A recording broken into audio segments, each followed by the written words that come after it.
রিজিক বৃদ্ধির আমল জানতে চাই। রিজিক বৃদ্ধি বা রিজিকের মধ্যে যেন আল্লাহ তাআলা বরকত দান করেন। সেজন্য অনেকগুলো আমল আমরা করতে পারি। এর মধ্যে একটা হলো ঈমান এবং নেক আমল। আল্লাহ তাআলা বলেছেন, ওয়ালাউ আন্না আহলাল কুরা আমানু ওয়াত্তাকাউ লাফাতাহনা আলাইহিম বারাকাতিম মিনাস সামা। যদি কোনো জনপদের লোকেরা ঈমান আনে, তাকওয়া অবলম্বন করে, আল্লাহ তাআলা বলেছেন আসমান থেকেই বরকতের দুয়ার উন্মোচন করবেন। অতএব ঈমান এবং তাকওয়ার চর্চা করা, এটা হলো আমাদের রিজিক বৃদ্ধি এবং রিজিকের বরকতের একটি অন্যতম কারণ। দ্বিতীয়ত হলো ইস্তেগফার করা। সূরা নূহ আল্লাহ রাব্বুল আলামিন নূহ আলাইহিস সালামের জাতিকে নূহ আলাইহিস সালামের ভাষায় নির্দেশ করেছেন। তিনি বলেছেন, ফাকুলতু ইস্তাগফিরু রাব্বাকুম ইন্নাহু কানা গাফফারা। আমি বলেছি আমার জাতিকে তোমরা আল্লাহর কাছে ইস্তেগফার করো, ক্ষমা প্রার্থনা করো, তাহলে কি হবে? আল্লাহ তাআলা বলেছেন তার উপকারিতা বলতে গিয়ে এক পর্যায়ে, ইউমদিদুকুম বিআমওয়ালিন ওয়া বানিন ওয়া ইয়াজআল লাকুম জান্নাতিন ওয়া ইয়াজআল লাকুম আনহারা। তোমাদেরকে সন্তান এবং সম্পদ দিয়ে আল্লাহ তাআলা ধনী করবেন, সচ্ছল করবেন যদি তোমরা ইস্তেগফার করো। এখান থেকে বোঝা গেল বেশি বেশি ইস্তেগফার করাও রিজিকের বরকত এবং রিজিক বৃদ্ধির কারণ। তৃতীয়ত আত্মীয়তার সম্পর্ক রক্ষা করা। সহিহ বুখারীর একটি হাদিস রয়েছে, নবী সাল্লাল্লাহু আলাইহি ওয়াসাল্লাম বলেছেন, মান সাররাহু আন ইউবসাতা লাহু ফি রিজকিহি আও ইউনসা লাহু ফি আথারিহি ফালিয়াসিল রাহিমা। যদি কেউ চায় তার রিজিকে বরকত দেওয়া হোক, তার হায়াত বৃদ্ধি করা হোক, তাহলে সে যেন আত্মীয়তার বন্ধনগুলোকে সবসময় ভালো রাখে, আত্মীয়দের সাথে সুসম্পর্ক বজায় রাখার চেষ্টা করে এবং তাদের সাথে কানেক্টেড থাকে। আর এর পাশাপাশি আরেকটি আমল হলো যে আল্লাহ তাআলার নিয়ামতের শুকর আদায় করা। আল্লাহ বলেছেন, লা ইন শাকারতুম লাযিদান্নাকুম। তোমরা যদি আমার শুকরিয়া আদায় করো, আমি নিয়ামত আরো বাড়িয়ে দিব। আল্লাহ যেটুকু দিয়েছেন সেগুলোর জন্য আলহামদুলিল্লাহ বললে, অন্যের তুলনায় আল্লাহ আমাকে ভালো রেখেছেন, শুকরিয়া আদায় করলে আল্লাহ তাআলা নিয়ামত আরো বাড়িয়ে দেবেন ইনশাআল্লাহ। এরপরে সাদাকার মাধ্যমেও কিন্তু রিজিক বারাকা লাভ হয়। এবং নামাজের পর আল্লাহ তাআলা বলেছেন আমরা যেন মসজিদ থেকে বের হয়ে আল্লাহ তাআলার করুণা তালাশ করি, এবং নামাজ থেকে বের হয়ে মসজিদ থেকে যখন আমরা বের হব তখন আল্লাহুম্মা ইন্নী আসআলুকা মিন ফাদলিকা দোয়া পড়ার শিক্ষা নবীজি দিয়েছেন। এখানে ফজল অর্থাৎ করুণার চাইতে বলা হয়েছে, অর্থাৎ রিজিক চাইতে বলা হয়েছে। আপনি যখন মসজিদ থেকে বের হওয়ার সময় রিজিক চেয়ে আল্লাহর কাছে বের হবেন এবং আপনার পেশায় আপনি সিরিয়াস হবেন, আন্তরিকতার সাথে কাজ করবেন, আপনার জীবনে বরকত আসবে। সকালবেলা কাজ শুরু করলেও জীবনে বরকত নেমে আসে। নবী সাল্লাল্লাহু আলাইহি ওয়াসাল্লাম বলেছেন, আল্লাহুম্মা বারিক লি উম্মতি ফি বুকুরিহা। আল্লাহ আমার উম্মতের জন্য সকালের সময়টাতে বরকত দান করুন। এজন্য বরকত লাভের যত মাধ্যম আছে সেগুলো আমরা অবলম্বন করব। বিসমিল্লাহ বলে কোনো কাজ করলে সেখানে আল্লাহ তাআলা বারাকা দিয়ে থাকেন। অতএব রিজিকের বৃদ্ধি বা রিজিকের বরকতের জন্য এই আমলগুলো আমরা করতে পারি কোরআন এবং হাদিসের আলোকে। দীর্ঘদিন ধরে চশমা ব্যবহারের কারণে চশমা আমার অঙ্গের মতো হয়ে গেছে। নামাজের সময়ও চশমা সাধারণত পরাই থাকে। অনেক সময় চশমার কারণে সেজদায় নাক পুরোপুরি ফ্লোরে লাগে না। এতে কি নামাজে সমস্যা হবে? উত্তর হলো, দর্শক, সাধারণত চশমা ব্যবহার করলে নাক এবং কপাল ফ্লোরে চশমা ব্যবহার করেও লাগানো যায়। যদি আপনার চশমাটা এরকম হয় যে না, এই চশমা পরে সেজদা দিলে নাক অথবা কপাল যে কোনো একটা উপরে তুলে রাখতে হয়, নাক কপাল দুইটা সমান্তরালভাবে ফ্লোরে বা যে জায়গায় সেজদা দিচ্ছেন সেখানে লেগে থাকে না, চশমাটা যদি মাঝের অংশটা এত বেশি উঁচা হয়, তাহলে সেক্ষেত্রে সেই চশমা খুলে আপনাকে নামাজ পড়তে হবে। কারণ নবী করিম সাল্লাল্লাহু আলাইহি ওয়াসাল্লাম বলেছেন, উমিরতু আন আসজুদা আলা সাবআতি আযমিন। আমাকে 7টি অঙ্গের উপর বা 7টি হাড্ডির উপরে, শক্ত অঙ্গের উপরে সেজদা করতে নির্দেশ করা হয়েছে। এর মধ্যে একটা হলো নাক এবং কপাল। অতএব এটা সেজদায় মিশাতে হবে এবং লাগাতে হবে, তা না হলে কিন্তু আপনার সেজদা হবে না। নানার মৃত্যুর পর তার জানাজায় অনেক মানুষ হাজির হয়েছিলেন। লোকে এখনো বলাবলি করে অমুকের জানাজায় ফেরেশতারাও পড়েছে।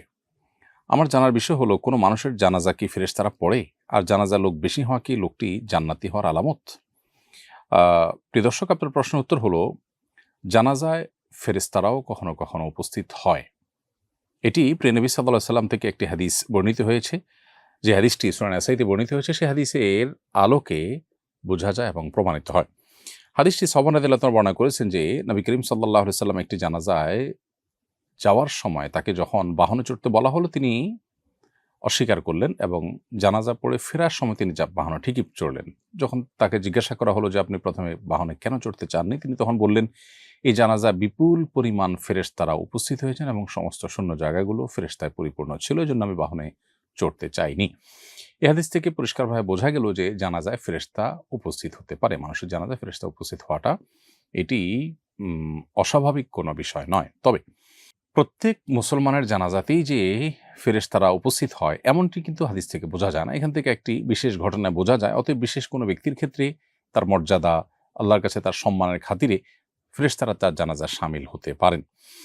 সেই সাথে আরেকটি বিষয় এখানে উল্লেখ করার মতো, সেটি হলো নবী করিম সাল্লাল্লাহু আলাইহি ওয়াসাল্লাম যে বাহনে চড়েননি, অথচ সাধারণ মানুষ তো অনেকে হয়তো বাহনে এসেছেন, তাহলে তাদের কি হবে? উত্তর হলো যে নবী করিম সাল্লাল্লাহু আলাইহি ওয়াসাল্লাম যেখানে তাকে আল্লাহ তাআলা ওহীর মাধ্যমে জানিয়েছেন বা তিনি তার সামনে আল্লাহ তাআলা বিষয়টাকে স্পষ্ট করেছেন, তিনি দেখতে পেয়েছেন, সেজন্য তিনি বাহনে চড়েননি। অন্যদের বেলায় যেহেতু এটি প্রযোজ্য নয়, অতএব তাদের বাহনে চড়লে অসুবিধা তাদের জন্য ছিল না।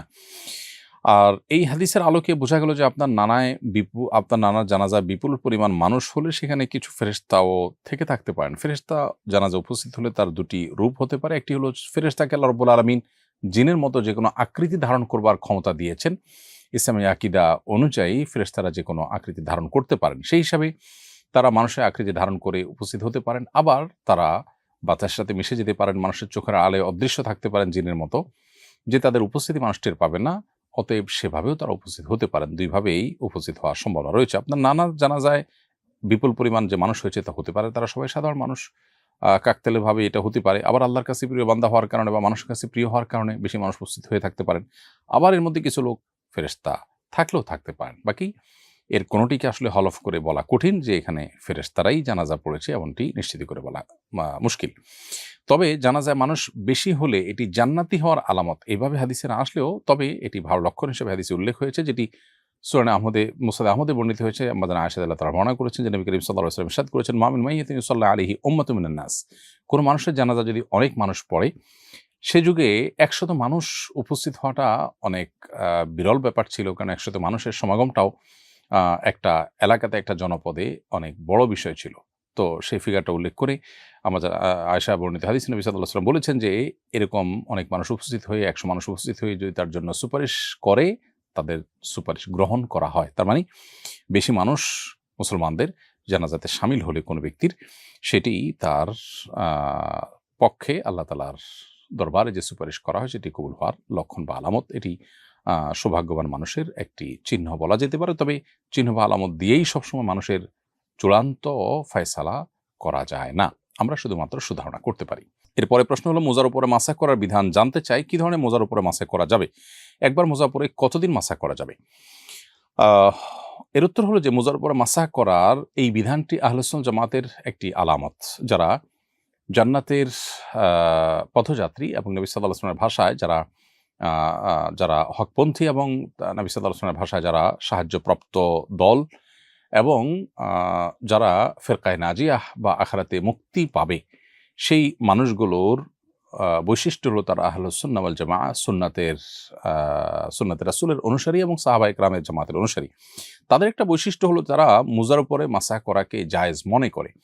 অর্থাৎ একজন মানুষ পূর্ণাঙ্গ ওযু করার পর, যে ওযুতে হাত মুখ ধুয়েছেন, পাও ধুয়েছেন, মাথা মাসা করেছেন, পূর্ণাঙ্গ ওযু হয়েছে, ওযু অবস্থায় তিনি যদি মুজা পরেন এবং সেটা পরে তিনি যদি ২৪ ঘন্টা পর্যন্ত এটা পরিধান করা অবস্থা থাকেন, না খোলেন, তাহলে এর মধ্যে যতবার তিনি ওযু করবেন, পাও ধোয়ার জায়গায় পাও না ধুয়ে ভিজা হাত পায়ের উপরে মুজার উপরে মাসাহ করে নিলেই হবে। উপরের অংশে শুধু একটু টেনে নিলেই চলবে, ২ পায়ে ২ বার ২ হাত দিয়ে। তো এইভাবে যদি আমরা মাসা করি তাহলে ইনশাআল্লাহ মুজার উপরে মাসাহ করা হয়ে যাবে। কিন্তু এই মুজাটি ফুকাহে হানাফির মতে চামড়ার মোজা হতে হবে, অথবা কাপড়ের মোজা হলে এমন কাপড়ের মোজা হতে পারে যেটা চামড়ার মোজার মতোই পারপাস সার্ভ করে, যেটা পরে ৩ মাইল পর্যন্ত হাঁটা যায় বা হুদুর পর্যন্ত হাঁটা যায়, অথবা এবং সেই সাথে মোজার উপরে যেরকম চামড়া মোজার উপরে পানি দিলে যেরকম পায়ে লাগে না, এই মোজার উপরে পানি দিলে এটা পায়ে লাগবে না। আজকাল যে সমস্ত আপনার সুতার মোজা পাওয়া যায় বা কাপড়ের মোজা পাওয়া যায়, সে সমস্ত মোজাগুলো আসলে এই পারপাস সার্ভ করে না। এই জন্য ফুকাহে হানাফির মতে এই মোজার উপর মাসা করা চলবে না। যদি এ সম্পর্কে সৌদি আরব উলামা ইকরাম বা হাম্বলী মাযহাবের উলামা ইকরাম তাদের মত ভিন্ন, তারা মনে করেন যে এই মোজাগুলোর উপরে মাসা করা চলবে।